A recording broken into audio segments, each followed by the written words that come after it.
So Gary Owen sat down with Shannon Sharp on Club Shay Shay, and I'm going to break down the conversation from the perspective of a diagnosed narcissist. Divorce. Do you believe she played a role in the divide with your kids?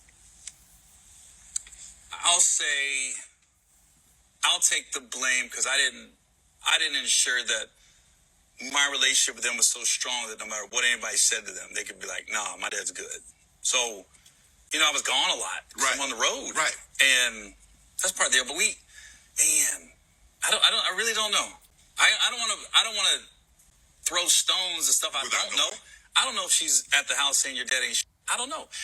I mean, I do know blasting me on social media didn't help. Mm-hmm. And then other shit happened. We'll get into in a little bit. I just don't know where it got so bad.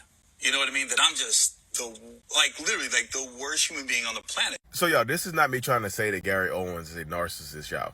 But if you listen to that entire interview, he has all the makings, like the upbringing, the trauma, the background, the perfect ingredients to create a narcissistic or traumatized person. So in that situation right there, Shannon Sharp asked him, like, do you think your wife played a role in your kids not talking to you?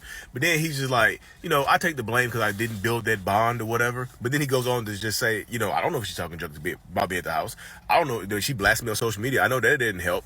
But his kids are grown. You see what I'm saying? They are adults. He mentioned that in the video that his kids are adults and whatnot. So they can make their own minds up as to who he is as a person.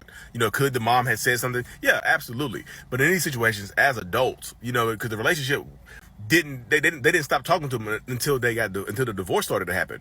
Because if you listen to the whole podcast, he goes on to say that he filed for divorce out of nowhere on her. He was ducking process server so he wouldn't get served in a certain state. He pretty much was gone for 4 months during the pandemic, so he wouldn't get served in a certain state, and he ambushed her to serve her at somewhere in Ohio or something like that. Yeah, it was a rough story. Like, kids connect to what you do to their parent, the other parent. They can see this as adults, you know what I mean? And he goes in an interview to talk about how he cheated on her a bunch of times and whatnot, and he was openly talking about cheating on it and joking on it. I don't think this interview is going to serve to help him to reestablish a relationship with his kids, because they're going to see that, like, are you still doing it to mom now? You see what I'm saying? He goes on in an interview later on to say they had a good life, man. They went to private school. They did this, they did that. And it's all like money. It's all money stuff. It's all showing up to a game. He said, I would fly to a game and I would leave immediately after. Like, where's the emotional connection? Because every time I hear somebody say, they had a great childhood, where's the emotional building up? And he admitted that he didn't build the emotional foundation and whatnot with his kids because, narcissistic people tend to do things like that. Again, I'm not calling him a narcissist. I'm just saying that that's narcissistic to just like, I gave him, I supplied the physical. You know what I mean? The physical stuff was always there, but I was consumed with building my own stuff to help them out. That's just the mindset, y'all. Seriously. He goes on to say, like, he cheated on his wife a few times and she forgave him and took him back. But then all of a sudden, out of nowhere, he just surprised with a divorce. It's kind of wild, y'all. But again, like I said, the perfect ingredients for to possibly turn into a narcissistic person. Like, he had a rough childhood. He just said he never got the validation from his father, and his stepfather was abusive. He said to this day, he was telling this story about how his father would not take pictures of him, like exclude him from family pictures. It's like he was the scapegoat child in his own life. And he said one of his biggest fears was to not become like his father or his stepfather. He said, I don't want to be like that. But Shannon Sharp has a very popular saying when he was on FS1 with Skip Bayless. He said, you will find your destiny on the very road you take to avoid it, unless you work on yourself, unless you work on the inside out, because you'll become just like the people that you're trying not to become like. Because myself, as a diagnosed narcissist, that was one of my biggest fears. Like, I don't want to be like my dad, and I was becoming just like him because I didn't process the trauma. I didn't go to therapy to work on the trauma. I didn't go to therapy to release the hatred that I had for him. So I was avoiding becoming like him. I was trying to avoid becoming like him, but I was doing the exact same things that he was doing. I was emotionally disconnected from my kids. I thought I was doing the right thing. I was supplying everything for them. I was buying them stuff, but that emotional foundation was rocky as hell. When I talked to her about the kids, I told her, I said, I wish you would help just say it's time, because they do listen to you. Yes. Enough. Mm-hmm. There's no abuse here. There's no mental abuse. There's no physical abuse. They had a great childhood. Yes. Great private school, paid for my daughter's college. I mean, just stuff you're supposed to do if you have it.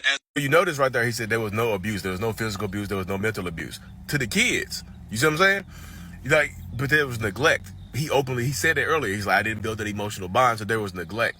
And the kids, they can feel it, y'all. They can feel it throughout their childhood. Even though you're doing what you feel like you're supposed to be doing as a provider, as a parent, they feel like you're neglecting them sometimes in that space right there because you're not there for them emotionally. So they build, of course, they're going to build the emotional bond, the stronger emotional bond with the parent that's actually there. But like, from the mind of a diagnosed narcissist, it's just like you don't realize that that's happening. You just, you know, you think you're doing right, but you're not, you know?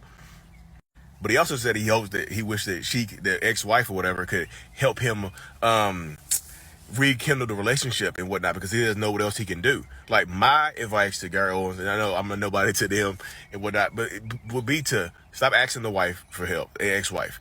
Go to therapy. Shannon Sharp said it. You have to unpack this stuff. I'm not telling you have to forgive your parents, like your father, your stepfather, or whatnot. You don't have to forgive them face to face. You don't have to reconcile with them. That's not what therapy is about. It's about working through your own stuff, because that way your kids can actually see that you're doing the work, you know? Because yeah, you can fly them to an exotic location and talk to them on a beach about how to rekindle things, but they want to see actual work.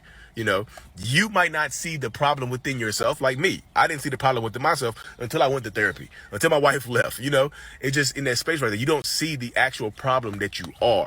You just think, hey, I'm just living my life. You know, I'm just living. I'm doing what I'm supposed to be doing. But you don't realize how your actions or lack of actions are affecting the people around you.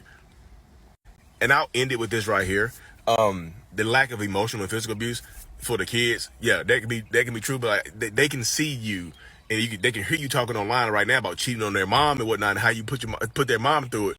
So they can say, hey, you might not have abused us, you might have neglected us, but you emotionally abused our mom. You know what I mean? Those are just my thoughts, y'all.